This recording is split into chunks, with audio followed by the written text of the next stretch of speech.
Sweetheart, let's be honest. Your voice is adequate. For the school choir, perhaps. But the New York Conservatory? Don't embarrass yourself, or us. Those were my father's exact words the night I dared to mention I was thinking about auditioning. My mother just sighed, that disappointed little sound she'd perfected, and added, "He's right, Alara. Some people are just not meant for the stage. It's a blessing to know your limits."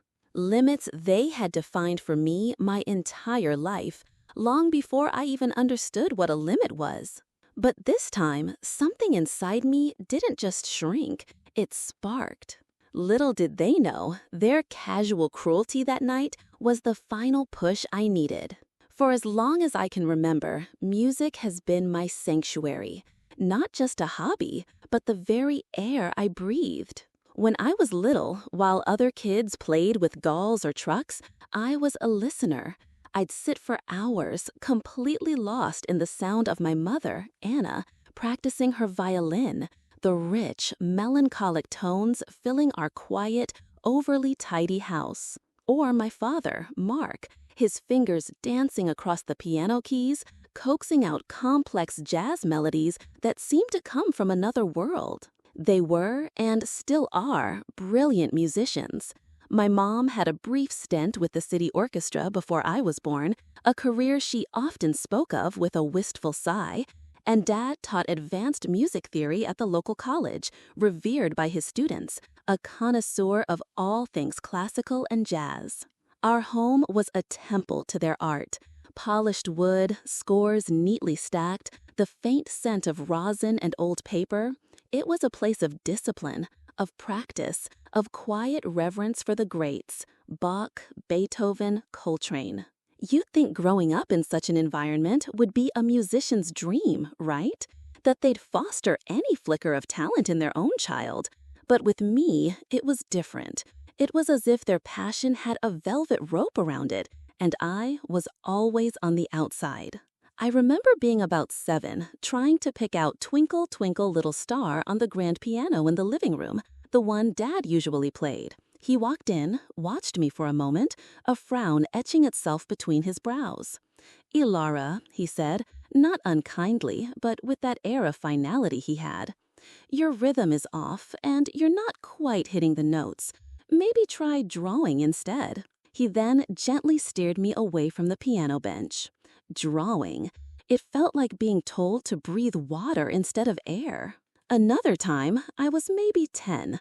I'd spent weeks secretly practicing a simple song on a cheap keyboard I'd saved up for and hidden in my closet. I finally got up the courage to play it for Mom. She listened, her expression unreadable. When I finished, my heart pounding with a mix of hope and fear, she just patted my head. "That's a very enthusiastic effort, dear," she'd said. "But you know, musical talent, true talent, it's something you're born with. It's not really something you can just learn to a high level if it's not inherently there." Inherently there. The words stung, lodging themselves deep inside me. So my music went underground. It became a clandestine affair. Whispered melodies in my bedroom when I was sure they were asleep or out of the house. I'd devour YouTube tutorials on singing techniques, my laptop screen illuminating my face in the dark, headphones clamped over my ears. I'd found an old, slightly battered acoustic guitar at a yard sale for $5 and taught myself chords from faded library books, my fingertips raw and tender. The school music room became my haven during lunch breaks. Mrs. Davison, the kind, overworked music teacher, would let me use the practice rooms. She once heard me singing softly to myself while I thought I was alone, and just smiled, a genuine, warm smile. "You have a lovely tone, Alara," she'd said. "Don't let anyone tell you otherwise." Her words were like a tiny, precious ember I cupped in my hands, terrified it would be extinguished. The older I got, the more pronounced their discouragement became, especially as college approached. It wasn't just about perceived lack of talent anymore. It was about security and practicality. "Ilara, the music world is a viper pit," Dad would lecture during our tense family dinners. It's rejection after rejection. Why would you willingly subject yourself to that kind of instability? We just want you to be happy, sweetheart, Mom would add, her eyes pleading. And a stable career, something like business or law, that's the foundation for happiness. But how could I be happy denying the one thing that made my soul sing? Their definition of happiness felt like a cage. The constant, subtle, and sometimes not so subtle, chipping away at my passion had an effect. I started to believe them. Maybe I was just fooling myself.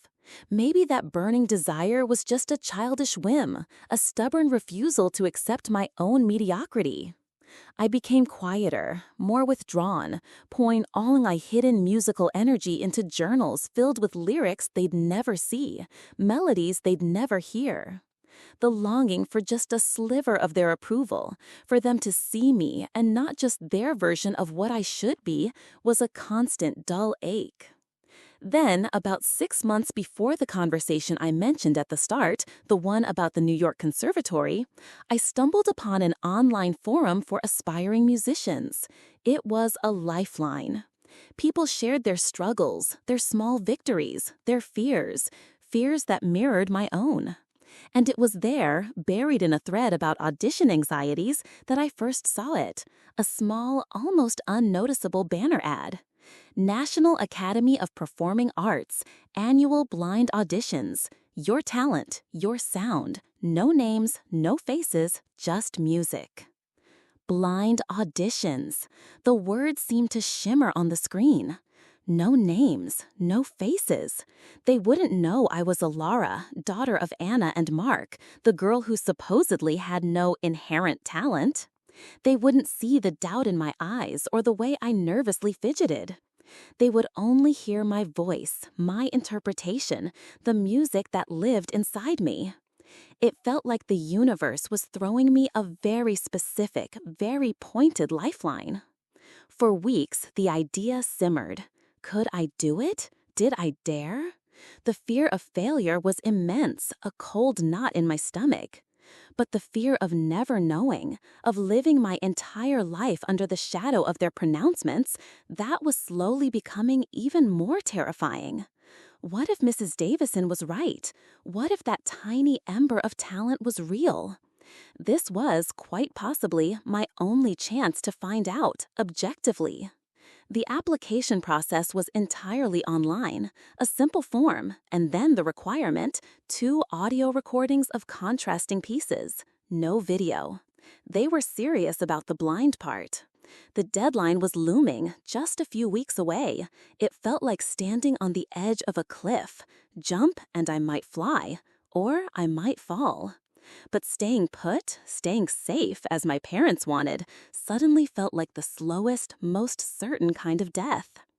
I had to find a way. I started meticulously planning my secret operation. I researched affordable recording equipment, calculated how much I could save from my meager part-time job at the library. I practiced with a new intensity, every spare moment dedicated to perfecting my chosen pieces, one classical aria that always made my heart soar, and a soulful, lesser-known indie ballad that felt like it had been written just for me. My bedroom became my secret concert hall, my rehearsal studio. I'd stuff a towel under the door to muffle the sound, sing into my pillow, analyze every note, every breath. The memory of my father's dismissive words about the New York Conservatory, "Don't embarrass yourself," or us, still stung. But now it was mixed with a strange, defiant resolve. This wasn't about the New York Conservatory, not yet. This was about the National Academy, about that blind audition. This was about me. For the first time, I felt a flicker of power, the power of a secret, the power of a choice that was entirely my own. I downloaded the application form. My hands were shaking, but I filled it out. Filling out that online application for the National Academy's blind audition was a whole other covert operation. My parents, with their musician ears, could probably hear a mouse breathe 3 streets away, let alone their daughter trying to secretly record 2 audition pieces. My bedroom, usually my sanctuary, suddenly felt like a glass box. Every creak of the floorboards, every distant siren seemed amplified, a potential saboteur to my mission. I'd managed to buy a decent USB microphone with money saved from my library job and countless skipped munches. The real challenge was finding the time and acoustic space. The school music rooms were too public, too many ears. My solution came in the unlikely form of Mrs. Henderson, our eccentric, elderly neighbor whose hearing wasn't what it used to be and who spent most of her afternoons watching loud game shows. She had a rarely used sunroom filled with dusty plants and old wicker furniture, surprisingly soundproofed by years of neglect and heavy drapes. After I helped her with her groceries for a few weeks, she happily agreed to let me read in peace there a couple of afternoons a week, none the wiser about my musical machinations.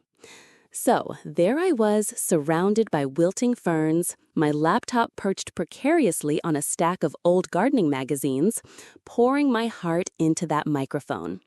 Singing the classical aria, O mio babbino caro, felt like releasing a bird I'd kept caged in my chest for years. My voice soared, at least in my own head, echoing slightly in the dusty room. Then the indie ballad, a song filled with raw emotion and vulnerability. I recorded each piece countless times, agonizing over every note, every breath, every subtle inflection. My perfectionism, usually a source of anxiety, was now channeled into this one singular focus. There were moments of pure frustration where I'd almost given up, convinced my parents were right. Then I'd take a deep breath, picture that blind audition logo, and start again. The thought of being judged solely on my sound was a powerful motivator. Finally, after what felt like an eternity of recording, deleting, and re-recording, I had 2 tracks I thought were, well, the best I could possibly do. Uploading them to the audition portal was terrifying. My finger hovered over the submit button for a good 10 minutes. It felt so final, so irreversible. This was it. I was sending a piece of my soul out into the void to be judged by nameless, faceless experts. With a shaky breath, I clicked. And then, nothing. Just a confirmation message on the screen. Application received. The waiting period was pure torture. 2 weeks, they said. 2 weeks where every email notification made my heart leap into my throat, only to plummet when it was just a store promotion or a newsletter. I tried to act normal at home, but I was a bundle of nerves. I'd jump at loud noises, zone out during dinner conversations. "Ilara, are you feeling all right, dear?" Mom asked once, her brow furrowed with concern. "You seem a bit distracted." "Just tired, Mom," I mumbled. "School stuff." A lie, another one to add to the growing tile. I felt guilty, but the alternative, telling them and facing their preemptive dismissal, was unthinkable. The secret was a heavy weight, but also a shield. Then, on a completely ordinary Thursday afternoon, I was at the library, shelving books, the scent of old paper and floor wax in the air. My phone buzzed in my pocket. I usually ignored it during work, but something compelled me to check. An email. Subject line: National Academy of Performing Arts Audition Update. My hands started shaking so violently I almost dropped the phone. I fumbled to open it, my vision blurring. My heart was a frantic drum against my ribs. I had to read the first line 3 times before it sank in. Dear applicant, thank you for your submission to the National Academy of Performing Arts. The audition committee has reviewed your preliminary recording. We are pleased to inform you that you have been selected for a callback audition. Pleased to inform me. Callback. The words danced before my eyes. I sank onto a nearby stool in the quietest aisle, a gasp escaping my lips. Tears welled up, hot and fast. It wasn't just relief. It was an explosion of joy, a validation so profound it almost hurt. Someone, somewhere, people who knew music thought I was good enough. They wanted to hear more. Me, Ilara, the girl with the adequate voice and no inherent talent. In that moment, surrounded by dusty tomes, I felt like I could fly. All the years of secret practice, of whispered songs and hidden dreams, they hadn't been for nothing. I wanted to shout, to dance, to tell someone, anyone. Mrs. Davison was the first person I thought of, but she was on a field trip. And then the thought hit me. My parents. This was it. This was the proof. A callback from the National Academy. They couldn't dismiss this, could they? This wasn't just me saying I loved music. This was a prestigious institution acknowledging my potential. A naive, hopeful part of me believed, truly believed, that this would be the moment everything changed. That they'd finally see me, finally understand. That evening, I waited until after dinner. The clinking of cutlery had stopped, and Dad was reading the newspaper while Mom knitted. The rhythmic click of her needles, the only sound in the room. My palms were sweating. I clutched my phone, the email open like a talisman. "Mom? Dad?" I began, my voice trembling slightly. They both looked up, mild curiosity in their eyes. I have some news," I said, trying to keep my tone even. "It's about music." Dad lowered his newspaper, a familiar weariness settling on his face. "Ilara, we've been over this." "No, just listen, please," I interrupted, a little more forcefully than I intended. "I know what you're going to say, but this is different." I took a deep breath. "I auditioned for the National Academy of Performing Arts. It was a blind audition, just audio, and I got a call back." Silence. For a moment, neither of them moved. Then Dad chuckled, a dry, humorless sound. "The National Academy? Ilara, be serious. What kind of prank is this?" "It's not a prank, Dad." My voice was shaking now, but I held my ground. "Here." I held out my phone, showing them the email. Mom leaned forward, squinting at the screen. Dad glanced at it dismissively. "These online things, they probably send those out to half the applicants to get more fees for the next round," he said, waving his hand. "It was a blind audition, Dad," I insisted, my voice rising. "They didn't know who I was. They just heard my singing." Mom finally spoke, her voice tight. "You went behind our backs, Allah, after everything we've discussed? Because you never would have let me if I told you," I shot back, the frustration of years bubbling up. "You never listen. You decided a long time ago that I wasn't good enough, and you've never once given me a chance to prove you wrong." The atmosphere in the room crackled with tension. Dad stood up, his face flushed. "Prove us wrong? Don't be ridiculous. We know talent when we see it, Ilara. We've been in this world our entire lives. What we've been trying to do is protect you from disappointment, from a life of struggle, chasing something you're simply not equipped for." "Protect me?" I cried, tears welling in my eyes. "Or protect yourselves from what? From the possibility that I might actually be good at something you decided I couldn't do? That's enough." Mom's voice was sharp, sharper than I'd ever heard it. There was a flicker of something in her eyes. Fear? Panic? It was gone as quickly as it appeared. "Your father is right. This is a waste of your time and emotional energy. These academies, they prey on hopeful young people. It means nothing." "It means something to me." I was sobbing now, a mixture of anger, hurt, and a strange new feeling, confusion. Their reaction wasn't just dismissive, it was almost frantic.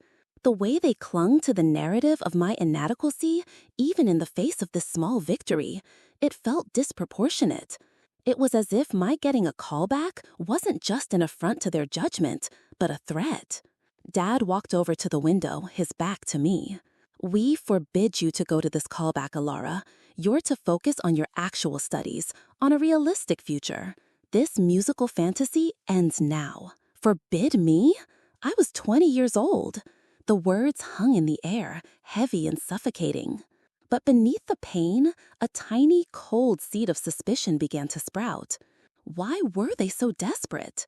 Why was the idea of me having even a sliver of musical success so unbearable to them? It wasn't just about concern for my future, not anymore. This felt different, deeper. What were they so afraid of?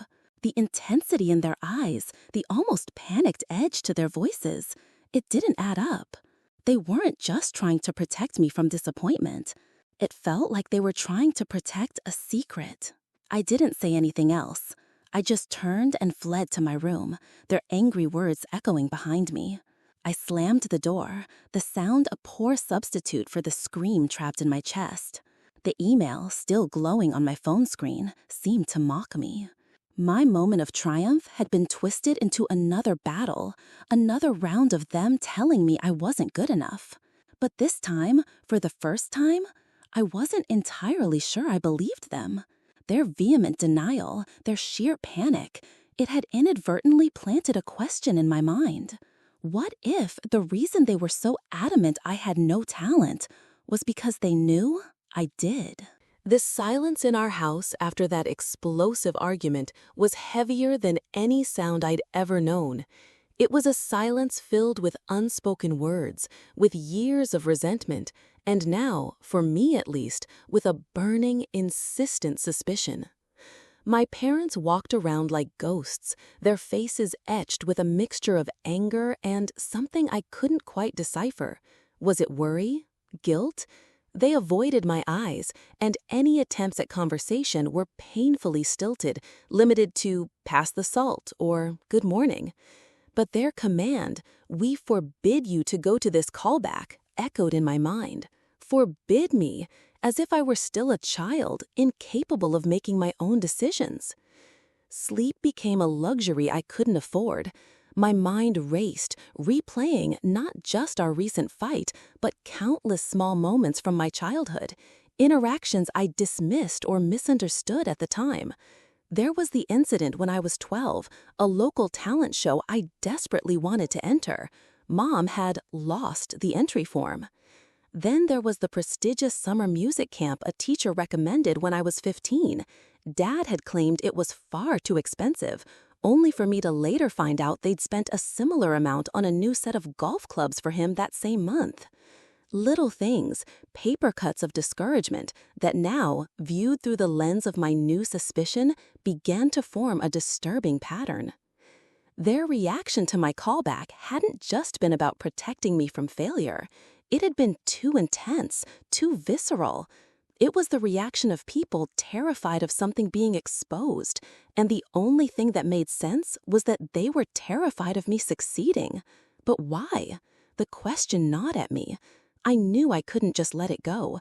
I couldn't attend that callback, couldn't move forward with my life, with this enormous, unspoken thing hanging between us.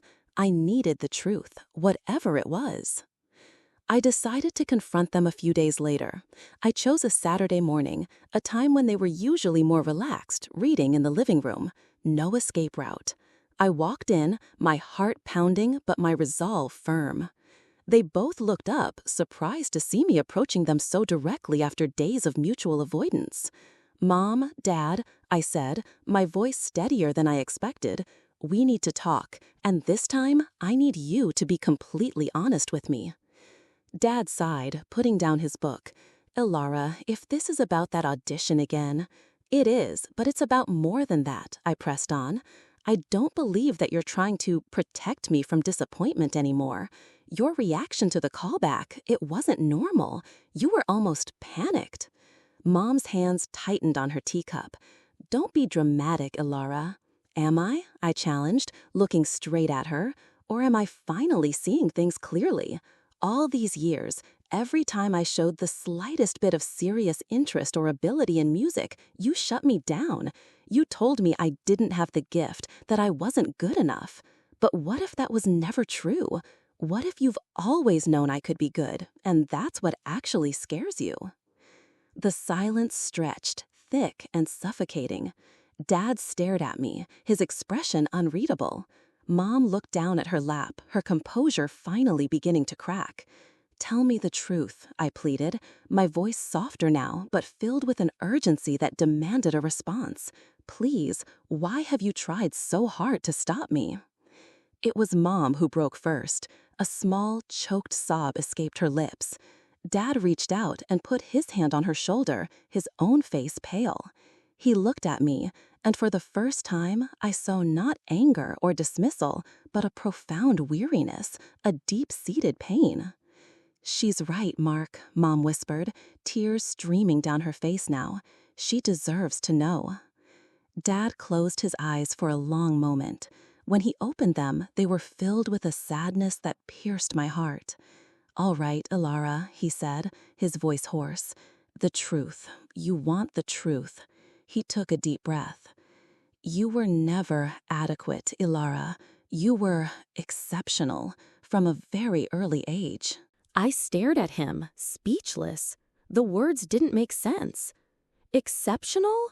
Mom continued, her voice trembling.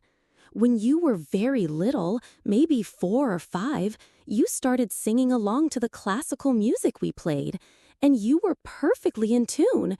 You'd pick out complex melodies on your little toy xylophone after hearing them only once. We saw it, a raw, undeniable talent. The kind of talent that she faltered, that I always wished I had, beyond just proficiency. The kind your father saw glimpses of, but knew was rare." Dad picked up the thread. "At first, we were amazed, proud even. But then, fear set in. The music world, Ilara, it's not the romantic dream people imagine. We've lived it. We've seen what it can do to people. My own mentor," Dad's voice cracked slightly, "a brilliant composer. He was chewed up and spat out by the industry, died bitter and broke. And your mother," he looked at Anna, whose face was now buried in her hands. "Your mother had a chance, a real chance with the orchestra. But the pressure, the politics, the constant scrutiny, it nearly destroyed her. She had a breakdown, Ilara, a serious one. We never told you." I felt the blood drain from my face. A breakdown? My mother, always so composed, so controlled? "We saw that same fire in you," Mom said, looking up, her eyes red-rimmed. "That same all-consuming passion, and it terrified us. We thought we were protecting you.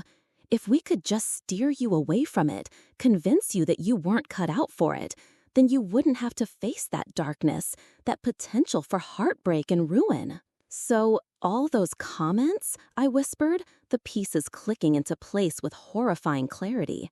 "The no gift, the not good enough? It was all a lie?" "A misguided attempt to shield you," Dad said, his voice heavy with regret. "We were afraid you'd get hurt like we were, like people we knew were. Afraid you'd be consumed by it, lose yourself. We thought if you pursued a safer path, you'd be happier, more secure. We were wrong, Ilara, so terribly wrong. We let our own fears, our own failures, dictate your future." The room was silent again, but this time it was a different kind of silence. The truth lay bare between us, raw and painful. I felt a whirlwind of emotions. Anger, deep and searing, for the years of deception, for the self-doubt they'd systematically instilled in me. Betrayal, that the 2 people who were supposed to champion me had actively worked to diminish my spirit. But beneath it all, a strange, aching pity also began to surface. Pity for their own broken dreams, their fears, their flawed, desperate attempt to protect me in the only way they knew how, however damaging it had been. I struggled for words. "I understand, being afraid, but you didn't have the right to lie to me, to make me believe I was less than I was." Tears were streaming down my face now, too. All those years I spent hating my voice, hiding my passion, feeling like a failure. You could have told me. You could have guided me, prepared me, instead of trying to crush me. "We know," Mom sobbed. "Oh, Ilara, we know, and we are so, so sorry. There isn't a day that will go by that we won't regret the pain we've caused you." It wasn't an easy conversation. There were more tears, more painful admissions, but for the first time, we were truly talking. The wall between us had crumbled, revealing the flawed, fearful humans they were, and the resilient spirit they had unknowingly forged in me. A few days later, I stood before the mirror, dressed for my callback audition at the National Academy. I didn't know what the future held. I didn't know if I'd get in. But as I looked at my reflection, I saw a strength I hadn't recognized before. The validation from the callback was important, yes, but the truth, however painful, had set me free in a way I hadn't anticipated. I was no longer defined by their fears or their lies. My relationship with my parents is still a work in progress. The hurt hasn't vanished overnight, and the trust will take a long time to rebuild. But we're talking, really talking. They even, hesitantly, asked to hear the pieces I'd prepared for the callback. Listening to me sing, truly listen, for the first time without judgment, with tears in their eyes, that was a different kind of validation. I did go to that callback. I walked onto that stage, under the bright lights, facing a panel of renowned musicians, and I sang my heart out. Not for my parents, not to prove them wrong, but for me. For the little girl who used to sing into her hairbrush, for the teenager who practiced in secret, for the young woman who was finally claiming her voice. And you know what? The outcome of that specific audition almost didn't matter anymore. What mattered was that I had taken back my power, my passion. I learned that sometimes the people closest to us, even with the best intentions, can hold us back because of their own unresolved issues. And the most important voice you can listen to is the one inside yourself, the one that whispers your truth, even when the world, or your own family, tries to silence it. So that's my story. It's still unfolding, really, but I'm finally on a path that feels like my own. It's scary, it's challenging, but it's mine. Have any of you ever felt like you had to hide a part of yourself because of what your family or others might think? Or have you ever discovered a truth that changed everything? I'd love to hear your experiences in the comments below. It really helps to know we're not alone in these journeys. And if this story resonated with you, please give it a thumbs up, share it with someone who might need to hear it, and don't forget to subscribe for more stories. Your support means the world. Thank you for listening.